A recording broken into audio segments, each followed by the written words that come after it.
The primary school, Kupet, has supported the decision by the government to delay schools reopening. Kupet is, however, calling for provision of all necessary amenities before schools reopen. We're expecting the president to announce a date for the reopening of schools.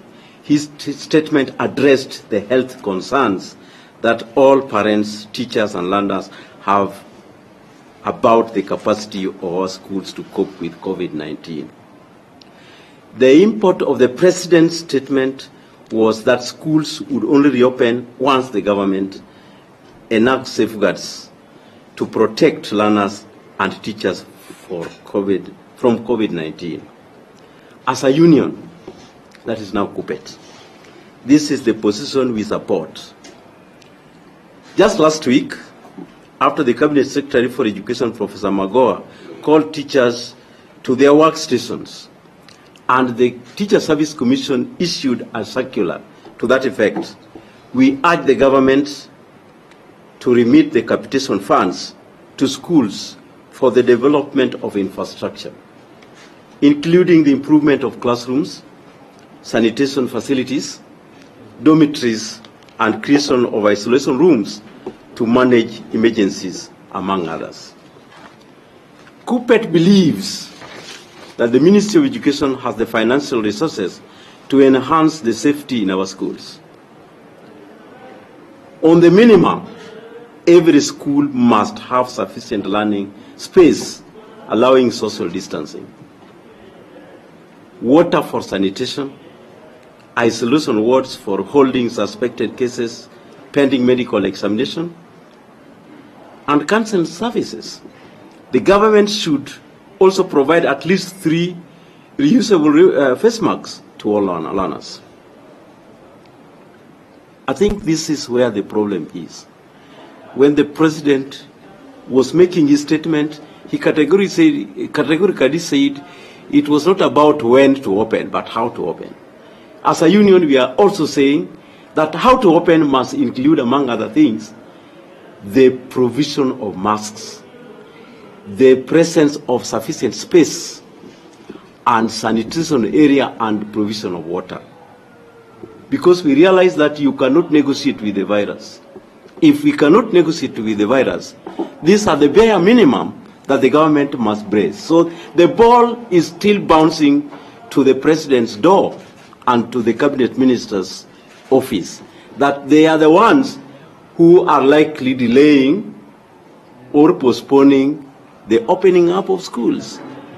If you open up bars and you ensure that people go to buses, when we see airlines with no changes in the seating arrangement in the planes, then what means that some people have taken safeguards. And what are the safeguards? There is improvement of sanitation in the planes, there is masking, and if we have to mask our children to be in class, then who is supposed to be responsible for the provision of masks? Who is supposed to be responsible for the provision of sanitizer dispensers and sanitizers themselves? So the question does not come to Kupet, but it goes to the door of the Cabinet Secretary for Education, that he must get his act together, that are our schools ready for learning? Even if we gave them up to June 2021, will we have the improvement of classrooms? Have they, Well, still on matters reviving different sectors in the country, and the second phase reopening of the places of worship is set to begin on Friday, the 2nd of October. This is according to the chairperson Interfaith Council at Bishop Anthony Muheria in his address to the press earlier this morning. This comes a day after President Uhuru Kenyatta reviewed the capacity allowed to attend church services to a third of the capacity, as well as those who can attend other social gatherings. And following the indications given by the President, we have decided to transition to phase 2 of phased reopening as from Friday, the 2nd October 2020. We'll have the following characteristics. 1, all the current requirements from the guidelines of hand washing or sanitization stations in the compound, and where possible, temperature checks will still continue in force. All requirements of sanitization of the premises, non-sharing of items, and the use of common elements will also continue in force. The limit of the time duration of worship session will now be 2 hours. We will now welcome the elderly over 65 years and the young ones under 6 years to the worship. However, the vulnerable and the sick will continue worshiping at home to avoid contagion. We will also allow group meetings and special services for youth and special groups, provided they follow the other criteria of social spacing and duration. 6, the number allowed in any place of worship will now be determined by the 1.2 social distancing. 1.2 meters social distancing. Moving on, the APRM Kenya Secretariat held a public dissemination forum in Trans Nzoia County to engage stakeholders on the Africa Peer Review Mechanism, APRM, and plan for the rollout of a county peer review mechanism. Boniface Baraza has the details. The exercise, which was overseen by the Principal Secretary in the State Department for Planning, Saitoti Torome, was characterized with the dissemination of the country's second review report. Kama hakuna demokrasia, hiyo ndio hulete mambo ya insecurity. Na pia so inahusika sana na mambo ya security, kwa sababu politics and democratic governance, when they are not well managed, they don't bring democracy. They don't bring stability. And when we have proper mechanism, institutions that are actually promoting democracy and political participation, the country remain stable politically.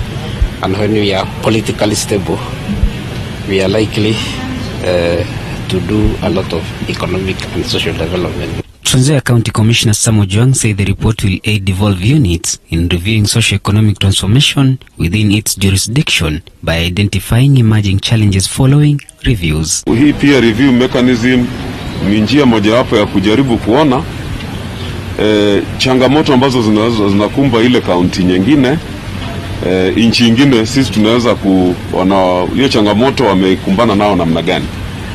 Sisi kama kaunti hii ya Trans Nzoia tumezungumzia vipi tutatumia hii report kukumbana na zile changamoto ambazo wananchi wetu wako nayo.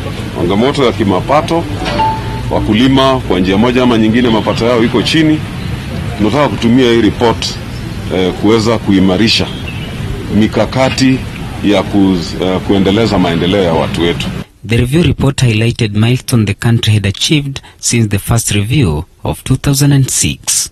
To date, 38 countries have acceded to the mechanism that focuses on the 4 thematic areas of democracy and political governance, economic governance and management, corporate governance and broad-based sustainable socio-economic development. Kenya acceded to the APRM in March 2003 and became the first member state to successfully undergo a second peer review during the AU APR Summit in Addis Ababa, Ethiopia in January 2017. The first country review of Kenya had been conducted in the year 2006 under the leadership of former President Mwai Kibaki. Boniface Barasa, TV47, Trans Nzoia County.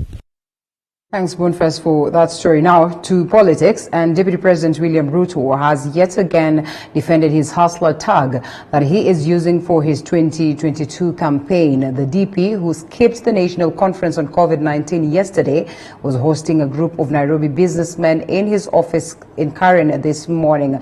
Ruto has been accused of using the poor against the rich in his 2022 campaigns. Yes.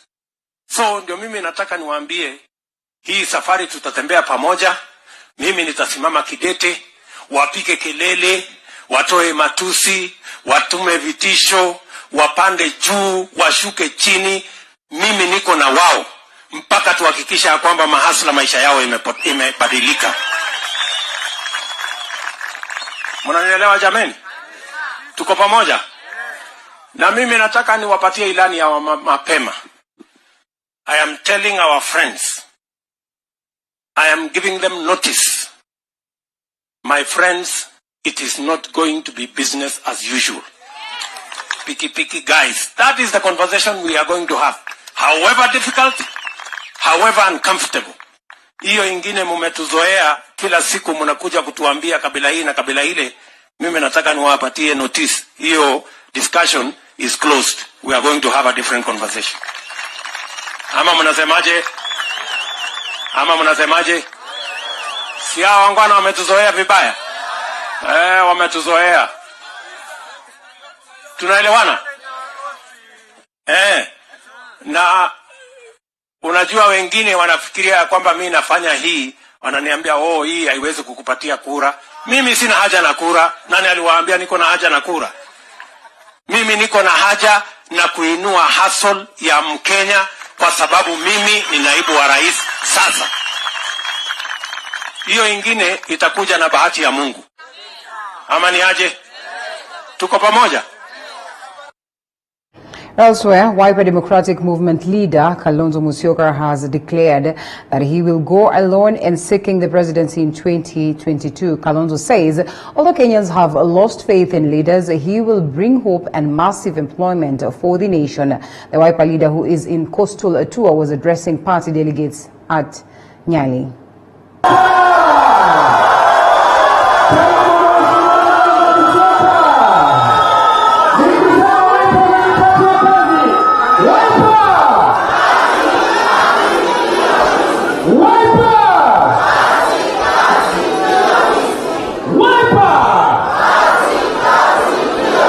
Na watu wa Kenya hawaamini tena viongozi wakizungumza juu ya swala la kumaliza ufisadi. Hawaamini. But I want to tell you, help is around the corner. Don't give up. Msife moyo. We are going to kick this thing so hard that anybody who ever thought he could act corruptly atasema hapana, it's so expensive. Wachanene na mimi. And as I think organizing secretary said, any leader wa Wiper ambaye anafikiria ufisadi, jameni asiandamane na mimi. Because I want to tell Kenyans, we have to fight corruption. Wizi pamoja na wezi. Wengine watakuja wakijifanya wao maridadi zaidi. Wao ni mahasla. Yaani wewe unachukia jamii fulani na unajiita hasla.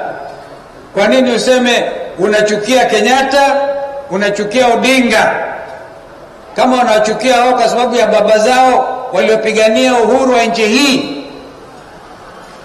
Na Kalonzo yeye baba yake anaitwa nani? Let's take that commercial break. We'll be coming back with more news.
Thank you for choosing to stay with us. Now, let's proceed and to more of politics. Garissa Deputy Governor Ali Degani has said that there is no leadership vacuum in his county. Addressing the press in his office, Degani said he will ensure continued service delivery to the residents of Garissa County. The governor was barred from accessing his office after he was alleged to have embezzled 233 million shillings that issued by the World Bank as a grant.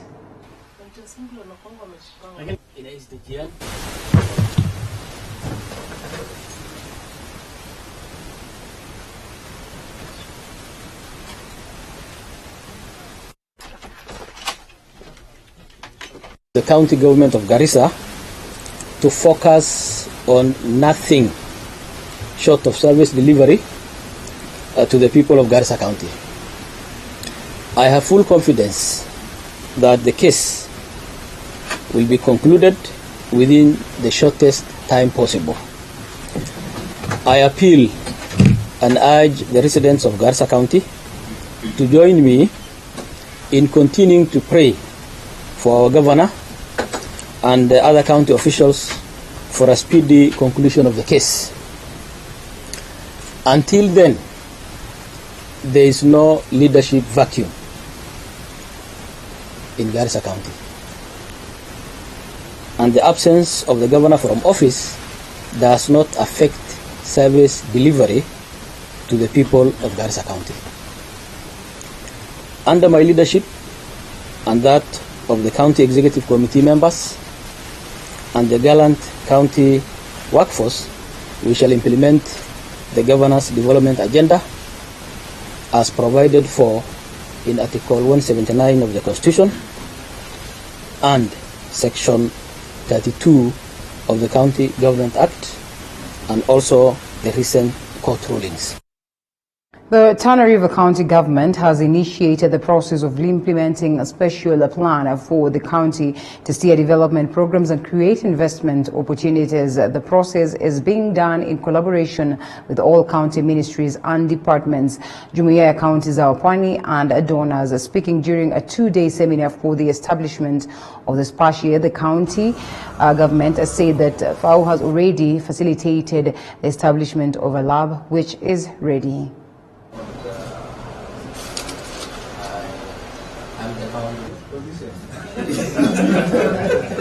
Hizo sehemu pia ziwe ni sehemu nzuri na kupeleka maji safi ya watu kunywa na kupeleka stima na kupeleka na mabarabara, na hiyo pia na kupeleka huduma karibu na hiyo watu. Na nyinyi pia ambao mlikuwa mnanipinga, nataka kuwakaribisha kwa maendeleo. Tafadhalini karibuni, kujeni muungane mkono na mimi. Wacheni kunipinga kwa sababu hakuna njia ni maendeleo. Na sisi tuko katika gari ya maendeleo. Tafadhali hii gari isikuache, hata kama ni kwa nyuma, panda twende kwa maendeleo. To another sad story, a 28-year-old athlete is fighting for his life after being attacked by a marauding hippopotamus last evening near the Ewasonyeri River at Mangu village, Laikipia County. The grim incident happened when Edwin Mukua was training with his colleagues in preparation for an international marathon they were scheduled to participate in later this week. According to his colleague, Dennis Kipskosei, the hippos are usually around the area during the daytime. He was seriously injured on his head, left shoulder, back after stamping and beating on him.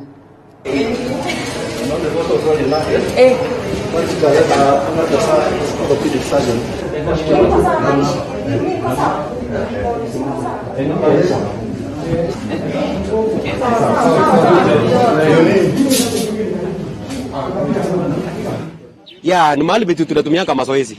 Tunawapata hapo wakiwa wamelala saa zingine, lakini si masaa ya mchana. Sijui ilikuwa nini mbaya leo. So wakawa ni kama mwenzangu wako aona hiyo wanyama. Aliumia kutoka tumbo, hii mkono yote, mkongo na kichwa.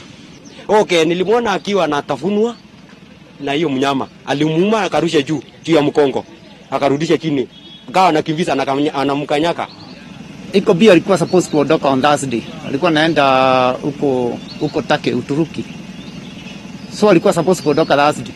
So hata alikuwa amefika leo tu, akasema aende jogging jioni. Amejitayarisha mazoezi ya mwisho ndio aende akakimbia. Sasa ndio hiyo nguo ikavamia yeye. inafaa serikali ifanye kitu kuhusu hizo hippos. Juu inaonekana kama zinataka watu mchana. Inaonekana hiyo ni shida kubwa kati ya hawa wanyama na watu wenye wanakaa surrounding. And to sports, and we start